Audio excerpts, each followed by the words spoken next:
যে সূরা শত্রুকে অন্ধ করে দেয়। কি করে দেয়?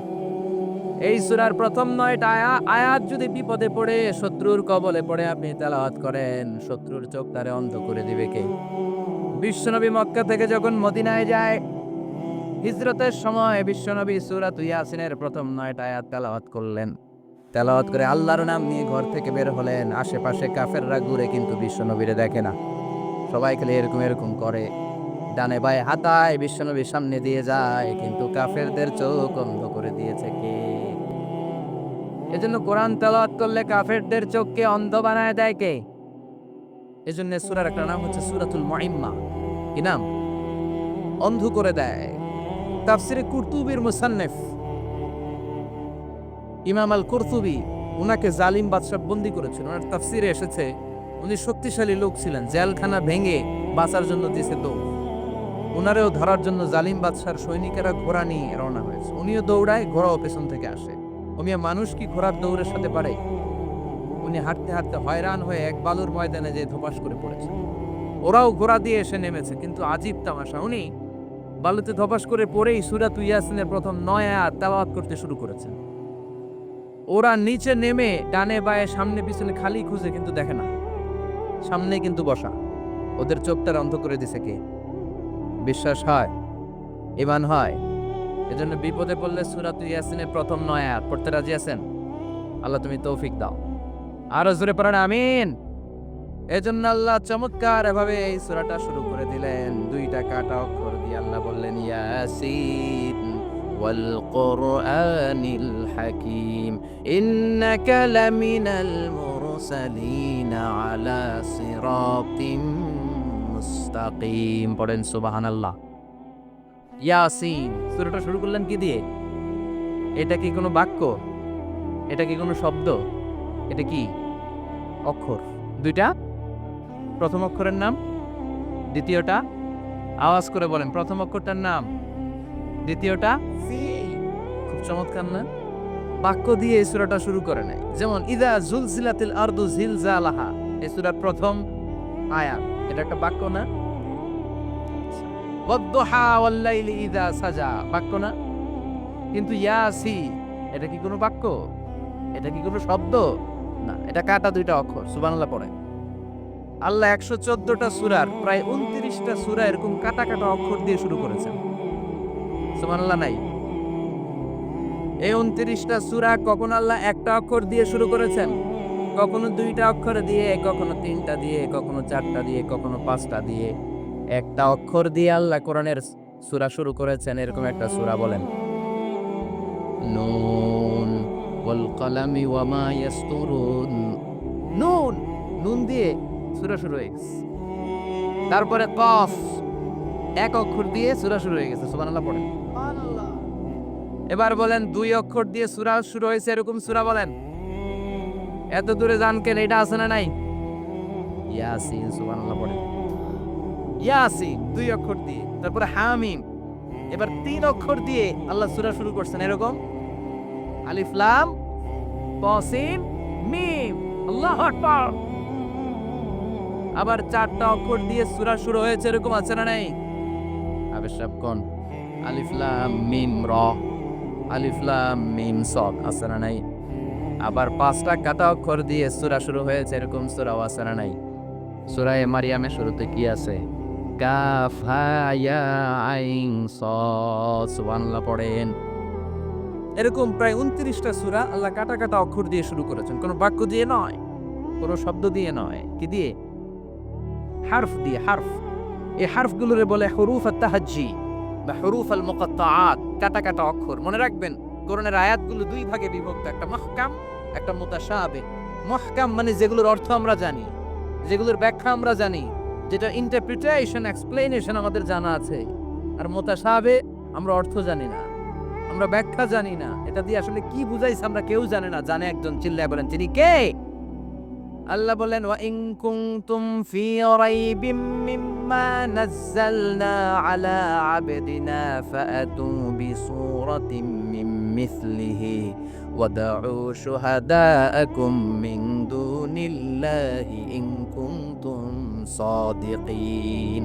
আল্লাহ বললেন, ও জাহিলি যুগের লোকেরা, শোনো শোনো, এত আরবি কবিতা বানাতে পারো, এত গল্প লিখতে পারো, আরবিতে এত নোবেল বানাতে পারো, উপন্যাস বানাতে পারো, আর্টিকেল লিখতে পারো, আমার নবীর উপর যে কোরআন আমি নাজিল করেছি, এই কোরআনের ব্যাপারে অন্তরে যদি কোনো সন্দেহ থাকে, বাপের বেটা হলে পারলে কোরআনের মতো একটা সূরা বানিয়ে নিয়ে আসো।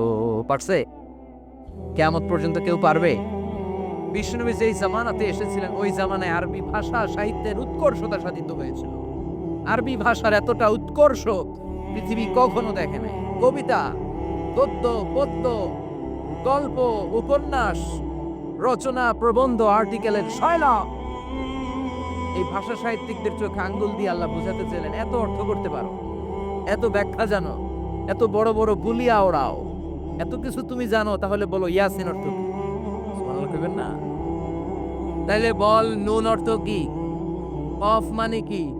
আলিফ লাম রা মানে কি? ফাবুহিতাল্লাযী কাফার। কেউ জানে না, কেউ উত্তর দিতে পারে না। কোন সুবহানাল্লাহ। এটা কোরআনের মুজিজা, এটার অর্থ কেউ জানে না। আর এগুলোর অর্থ নিয়ে খোঁচাখুচি করাও ঠিক না। তবে মুফাসসিরিন ইকরাম এগুলোর কিছু অর্থ সম্ভাব্য বলার চেষ্টা করেছেন। যেমন ইয়াসিনের অর্থ ইবনে আব্বাস বলেছেন, এর অর্থ হতে পারে ইয়া ইনসান, হে মানুষ। সুবহানাল্লাহ পড়ে। কেউ কেউ বলেছে এটার অর্থ হতে পারে ইয়া সাইয়্যিদ আল মুরসালিন। কেউ কেউ বলেছেন ইয়াসিন হতে পারে ইসমুল্লাহ, আল্লাহর নাম। কেউ বলেছেন এটা হতে পারে ইসমুন লিন নবী, বিশ্ব নবীর নাম। আবার কেউ কেউ বলেছেন ইয়াসিন হতে পারে এই কোরআনে কারিমের একটা নাম। কোন সুবহানাল্লাহ। এই সম্ভাব্য সব কথাগুলো বলে পৃথিবীর সব মুফাসসিররা বলতে বাধ্য হয়েছেন, আল্লাহু আ'লামু বিমুরাদিহি বিহি। এটার দ্বারা আসল অর্থ যে কি, এটা আমরা কেউ জানি না। জানে কে? চিৎকার করে বলতে হবে, জানে কে? তাহলে ইয়াসিন মানে আমরা জানি না। ইয়াসিনের অর্থ আমরা ছেড়ে দেব কার উপর? এজন্য এই সূরাটা যেন তেন সূরা নয়, এটা তো কোরআনের কলিজা, হার্ট, হৃদয়। এজন্য সূরাটা সূরাতুল আযীমা। সুবহানাল্লাহ পড়েন। আমাদের দেহে যেমনি কলব আছে, প্রতিটা প্রাণীর যেমনি কলব আছে, অন্তর আছে, কোরআনেরও কলব আছে না নাই? কোরআনের কলবের নাম চিল্লায় বলেন, কোরআনের কলবের নাম। আবার বিশ্বনবী বলতেন, ইকরাউ আলা মাউতাকুম সূরাতা ইয়াসিন। তোমাদের মুমূর্ষ ব্যক্তিদের সামনে বসে সূরাতুল ইয়াসিন তেলাওয়াত করো। রূহ চলে যাবে, মৃত্যুর একেবারে দ্বার প্রান্তে দাঁড়িয়ে এই মুহূর্তে তার পাশে বসে পড়তে আরম্ভ করেন, ইয়াসিন ওয়াল কুরআনিল হাকীম ইন্নাকা লামিনাল মুরসালিন আলা সিরাতিম মুস্তাকিম। ওই ব্যক্তির ঈমানের মৃত্যু দান করে দিবে কে?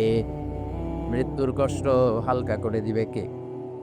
আবার বিশ্বনবী বলতেন, রাত্রিবেলা যে ব্যক্তি একবার সূরাত ইয়াসিন তেলাওয়াত করে ঘুমাতে যায়, সকালবেলা নিষ্পাপ অবস্থায় তারে ঘুম থেকে জাগাবে কে? তাহলে এই সূরার মর্যাদা কম কম না বেশি বেশি? কলবুল কোরআন, এটা কোরআনের কলব। একবার পড়লে 10 পড়ার সওয়াব। আবার মুমূর্ষ ব্যক্তির সামনে বসে সূরা ইয়াসিন তেলাওয়াত করতে বলা হয়েছে। তাহলে মৃত্যুর কষ্টটা হালকা করে দেয় কে? আবার রাত্রিবেলা সূরা ইয়াসিন তেলাওয়াত করলে সকালবেলায় নিষ্পাপ বানায় দেয় কে? মনে থাকবে? কোরআনের কলবের নাম কি? ভুলে যাবেন না তো? বেশি বেশি তেলাওয়াত করতে রাজি আছেন? সকাল সন্ধ্যা তেলাওয়াত করবেন তো? সূরা ইয়াসিন ছাড়াও এই সূরার অনেকগুলো নাম তাফসীর গ্রন্থে পাওয়া যায়। এই সূরার একটা নাম হচ্ছে সূরাতুল কাদিয়া। সূরাতুল তাকদি হাজাতা কারিহা। যে এই সূরা তেলাওয়াত করে, ওই তেলাওয়াতকারীর যে হাজত আছে, প্রয়োজন আছে, এই সূরার বরকতে আল্লাহ তার প্রয়োজন পূরণ করে দেয়। আমাদের জীবনে প্রয়োজন আছে না নাই? কার কাছে চাইবো? বিপদে পড়লে কারে বলবো? আমরা বিপদে পড়লে প্রথমে শেয়ার দেই ফেসবুকে। কোথায় শেয়ার? আগে শেয়ার দিব কার কাছে? মনে থাকবে? বিপদে পড়লে ফেসবুকে শেয়ার দিব না, বন্ধুরে শেয়ার করব না, বউয়ের কাছেও পরে শেয়ার করব, আগে শেয়ার করব কার কাছে? মনে থাকবে? এজন্য বিশ্বনবী বলতেন, এই সূরার নাম সূরাতুল কাদিয়া। মানুষের হাজত পূরণ করে দেয়। এই সূরা তেলাওয়াত করে যদি আপনি আল্লাহর কাছে কোনো বিপদ থেকে পানা চান অথবা কোনো প্রয়োজন নিয়ে দোয়া করেন, সূরার বরকতে প্রয়োজনটা পূর্ণ করে দেয় কে? কেউ যেটা পারে না পারে কে? কেউ যেটা দেয় না দেয় কে? কেউ যেটা শোনে না শোনে কে? তাহলে পেলাম সূরাতুল কাদিয়া। আরেকটা নাম আছে সূরার, সেটা হচ্ছে সূরাতুল আযীমা, সুমহান সূরা। কি সূরা? সুমহান, আযীমা। এই আজিম আর আজিমা এই শব্দ দুইটা অনেক দামি, আল্লাহ যে কোনো জায়গায় ব্যবহার করেন নাই। বিশ্বনবীর চরিত্রের উপমা দিতে যে আল্লাহ আজিম শব্দ বলেছেন, তাই না? রব্বুল আলামিন বলেন ওয়া ইন্নাকা লাআলা খুলুকিন আযীম। ও নবী, সাধারণ কোন চরিত্র আপনারে আমি দেই নাই, আপনারে আমি দিয়েছি আজিম একটা চরিত্র। খুলুকুন আযীম, and verily indeed you are on a very good standard of character. অসাধারণ চরিত্র দিয়েছি। বিশ্বনবীর চরিত্র বুঝাতে যে আল্লাহ কি শব্দ ব্যবহার করেছেন? কথা বলে না, তাফসীর শিখে যেতে হবে। কোন শব্দ ব্যবহার করেছেন? আজিম। আবার আল্লাহ নিজের পরিচয় দিতে যে আজিম বলেছেন, ওয়ালা ইয়াউদুহু হিফযুহুমা ওয়া হুয়াল আলিয়্যুল আযীম। সুবহানাল্লাহ। আকাশ জমিনের নিয়ন্ত্রণ করতে যে আল্লাহ কখনো ক্লান্ত হয় নাকি? কারণ তিনি হচ্ছেন আল আলিয়্যুল আযীম। আল্লাহু আকবার। তার মানে নবীর চরিত্রের ক্ষেত্রে আজিম, আল্লাহর নিজের সত্তার ক্ষেত্রে আল্লাহ বললেন আজিম। আবার বললেন কিয়ামতের দিন গোটা পৃথিবীটারে আমি নাড়িয়ে দেব, গোটা পৃথিবীতে একটা আমি ভূমিকম্প দিব। এই কথাও কোরআনে আছে না নাই? ইযা জুলজিলাতিল আরদু জিলজালাহা আল কারিয়াতু মাল কারিয়া। পুরো পৃথিবী কাঁপিয়ে দিব। এই কাঁপাকাঁপিটা ওই দিনের ভূমিকম্পটা কি অন্যান্য সময়ের ভূমিকম্পের মতো হবে? এই ভূমিকম্পকে আল্লাহ বলেছেন আজিম। ইন্না জালজালাতা সাআতি লাশাইউন আজিম। সেদিনের ভূমিকম্প সাধারণ কোনো আর্থকোয়েক নয়, সাধারণ ভাইব্রেশন না, এটা আজিম। আবার আল্লাহ কোরআনকেও আজিম বলেছেন, ওয়ালাকাদ আতাইনাকা সাবআম মিনাল মাসানি ওয়াল কুরআনাল আযীম। ও নবী, আমি আপনারে নিত্য পাঠনীয় শব্দবাক্য সূরাতুল ফাতিহা দিয়েছি, সাথে সাথে কোরআনে আজিম দান করেছি। সুবহানাল্লাহ। তার মানে কোরআনের ক্ষেত্রে আজিম, কিয়ামতের ভূমিকম্প এটা আজিম, আল্লাহ নিজেও আজিম, বিশ্বনবীর চরিত্র। আবার এই সূরাটাও যেহেতু দামি, এজন্য এই সূরার নাম সূরাতুল আযীবাহ, সূরাতুল সুবহান সূরা। এটা যেন তেন সূরা নয়, এটা তো কোরআনের কলম।